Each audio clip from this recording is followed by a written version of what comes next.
An American education professor with family in Yangon has been tweeting about her family's experience. She said, "I woke up in the middle of the night and saw a message from my sister.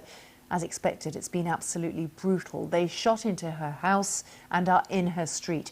The military is shooting randomly at any sign of life, trying to scare people into the streets."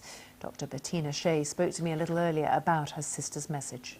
The tweet that I wrote was really after receiving a message on Friday night in California, which was Saturday, where she told me that the shooting was so bad that they shot at her house, that her street had a person who died. They were lying on the ground to avoid being seen, because if the military saw them looking through the window, they would shoot at them.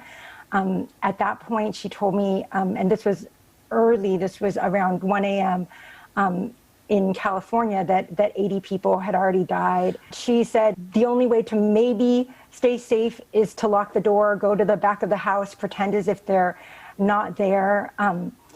She has been very concerned about the government hiding the severity, right? That there are bodies that are killed and then they won't give them to the families, that people are being arrested and disappeared. She's reported that children are being shot in the streets, 5, 7, 14, 17, and she's just so scared, and nobody knows who they're killing because there's so much running in the streets, right? They shoot the house, people come into the street, and then they shoot the street, and then somebody dies and they don't know who it is, and nobody can look, so nobody can bear witness.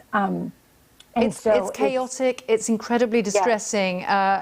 I can't imagine how she can even get any sleep with this kind of stress, given that the military junta doesn't really care about its international reputation.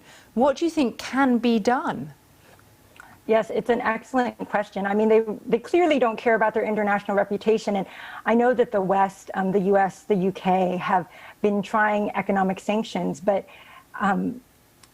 given that a bulk of the military's income comes from surrounding Asian countries, right? It's going to take an international coalition and condemnation if economic sanctions are to drive a change in the military junta.